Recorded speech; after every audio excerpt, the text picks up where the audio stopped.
তো প্রথমে আজকে একটা তোমাদের জিনিস দেখাই। দেখো, আমি ঘুম থেকে উঠেই দেখছি যে মা এখানে আনাজ কাটতে বসে পড়েছে। কালকে বাজার করে এনেছিলাম, আর এখানে মা অলরেডি সব কেটে টেটে রেডি করে রেখেছে। এখনও শাক কাটছে, লাস্ট ফিনিশিং চলছে।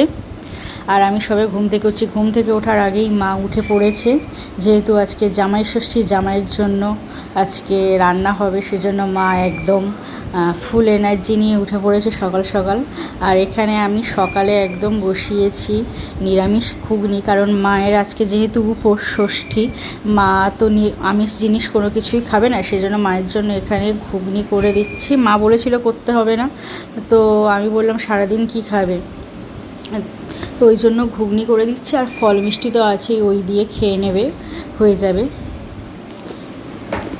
নারকেল দিয়ে ঘুগনি বানাচ্ছি প্লেন। আর এদিকে ভাজাভুজি আমি কিছু কমপ্লিট করে ফেলেছি, অনেক কিছু হয়ে গেছে।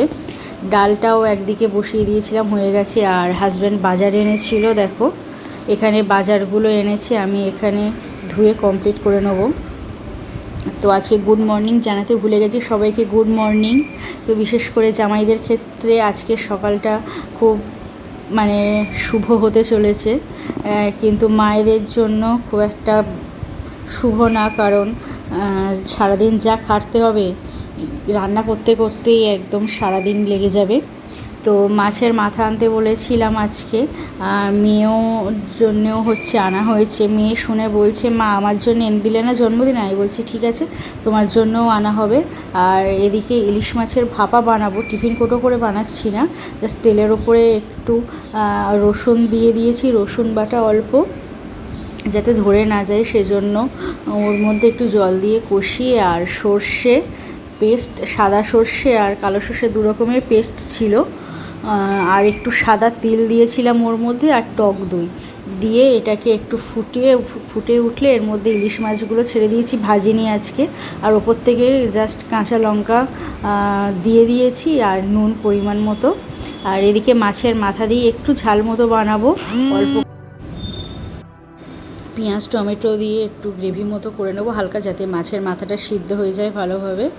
আর এইদিকে আমার মেয়ে মাংসটা ম্যারিনেট করে দিচ্ছে, মাটনটা। ও বললো, মা আমি ম্যারিনেট করছি, তুমি একটু ভিডিও করো। তো সেই জন্য একটু ভিডিও করলাম। আর এটা হয়ে গেলে সবশেষে ওপর থেকে একটু সর্ষে তেল ছড়িয়ে চাপা দিয়ে দেবো। তো ওইদিকে মাছের মাথা আর মাছ ঝাল কমপ্লিট হয়ে গেছে। এদিকে আমি আলু ভেজে নিচ্ছি, মাংসের আলুগুলো এবারে বেশ সাইজ দেখে আলু নিয়ে এসেছে। আমি বলেছিলাম একটু বড় বড় সাইজের আলু নিয়ে আসতে, আলু ঘেঁটে যায় প্রেশারে দিলে। তো এদিকে মেয়ে সাজিয়ে দিচ্ছে, হাজব্যান্ড চলে এসেছে, স্নান করে নিয়েছে, মাও তো রেডি হচ্ছে, ওদিকে শাড়ি পরছে। আর মেয়ে এখানে বাবার জন্য সাজিয়ে দিচ্ছে, এবারে মা আশীর্বাদ করবে, সেই জন্য। জামাই বসে পড়েছে, এদিকে মাও রেডি। নিজের বাড়িতেই জামাই ষষ্ঠী হচ্ছে, আগে তো সবাই মিলে একসঙ্গে, আমার আরও দুটো দিদি, দুটো জামাইবাবু সবাই মিলে একসঙ্গে আসলে বেশ ভালো আনন্দ হতো। এখন একা একা অতটা আনন্দ হয় না, আর যেহেতু মা আছে সেই জন্য এখানে আমার হাজব্যান্ডেরই শুধু জামাই ষষ্ঠী হচ্ছে নিজের বাড়িতে। আর বড় জামাইবাবু আর নেই, আর মেজো জামাইবাবু এখন আসে না, কারণ ওর জামাই হয়ে গেছে, আর সেই জন্য আমার হাজব্যান্ড একা পড়ে গেছে। তো সেই জন্য আর যাই না, মাকে নিয়ে এখানে চলে আসি, একেবারে মাকে চলে আসতে বলি, যে ওখানে আর ঝামেলা করতে হবে না। আর মা সেরকম খুব একটা পারেও না করতে, বয়স হয়ে গেছে, পায়ের সমস্যা, সেই জন্য এখানে এনে সমস্ত কিছু জোগাড় করি। মা কি আশীর্বাদ করছে এখন জামাইকে। আর আমার ওইদিকে মাংসের আলু ভাজা হচ্ছে, এইদিকে জামাই খাওয়া শুরু করেছে, ও আস্তে আস্তে খাক। তো চলো এবারে রান্নাটা শুরু করা যাক, মাটন রান্নাটা। তো মাটন রান্না প্রথমেই আমি গোটা গরম মশলা, তেজপাতা দিয়ে দিয়েছি। আর এটা একদম সিম্পল, যেরকম সবাই বাড়িতে নর্মালি বানায় সেরকম কোনো স্পেশাল রান্না করছি না আজকে, মাটনের কোনো স্পেশাল প্রিপারেশান হচ্ছে না, একদম যেরকম লাল লাল ঝাল ঝাল যেরকম মাটন কারি হয় সেরকমই করছি। আমার মেয়ে খেতে বেশি ভালোবাসে, তো প্রথমে পেঁয়াজ টমেটো একটু কষিয়ে নিয়ে এর মধ্যে আদা রসুন পেস্ট একটু বেশি করে দিয়েছি, কারণ একটু মাংস আদা রসুন পেস্ট বেশি করে না দিলে ভালো লাগবে না। হলুদ গুঁড়ো আর জিরে গুঁড়ো, কাশ্মীরি লঙ্কার গুঁড়ো সব দিয়ে কষিয়ে নিয়েছি। আর ম্যারিনেট করার সময়ও দিয়েছিলাম সমস্ত কিছু মশলা আর টক দই আর সর্ষের তেল দিয়ে ওটাকে ম্যারিনেট করে রেখেছিলাম।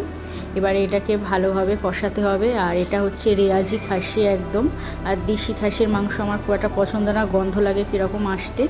আর এটা হচ্ছে রেয়াজি খাসি, তো কষানো হয়ে গেছে প্রায়। এবারে শেষে একটু নুন দিয়ে নেবো আর মিট মশলা ওপর থেকে দিয়ে দিচ্ছি, একটু গরম মশলা আর অল্প একটু কাশ্মীরি লঙ্কা দিয়েছিলাম, মানে রঙটা ঠিক আসছিল না বলে অল্প সামান্য একটু দিয়েছি। দিয়ে এটাকে কষিয়ে এবারে এর মধ্যে এটাকে প্রেশার কুকারে তুলে দেবো।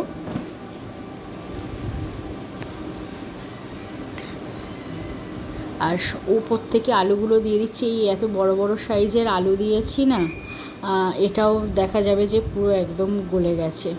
এটাকে প্রেশার কুকারে বসিয়ে প্রায় 8টা মতো সিটি দেবো। রেয়াজি খাসির মাংস যেহেতু 8টা সিটি দিয়েছি, দেওয়ার পরে নামিয়েছি। দেখো অলরেডি এর ভেতরে ফুটছে আর আলুও একদম পুরো সিদ্ধ হয়ে গেছে। বেশ ভালোই কালারটা এসেছে, দেখেই তো লোভ লাগছে একদম। আর ওপর থেকে একটু গন্ধরাজ লেবুর পাতা দিয়ে দিয়েছি, দিয়ে এটাকে কিছুক্ষণ চাপা দিয়ে রাখবো। আর এখন পরিবেশন করছি খাবারের। দুপুর হয়ে গেছে, আজকে বাবাও এসেছিল। বাবার ভিডিওটা করা হয়নি, অনেক বেলা হয়ে গেছে বলে সেজন্য তাড়াহুড়ো করে করছিলাম। বাবাও এসেছে আজকে, দোকান ছুটি রেখেছে, বন্ধ রেখেছে, বিকালে যাবে না বলে। ওই জন্য বাবাও এসেছে, বাবার সঙ্গে আমরাও সব খেয়ে নিচ্ছি। আর মা ঘরে খাচ্ছে, কারণ মা এদিকে সব আমিষ জিনিস, ওই জন্য মা খেয়ে নিচ্ছে আর আমরাও খাই। আর আজকের সমস্ত রান্নাগুলো খুব ভালো হয়েছে একদম। আর মাংসটা দেখো কতটা সফট হয়েছে, খুব সুন্দর খেতে হয়েছে।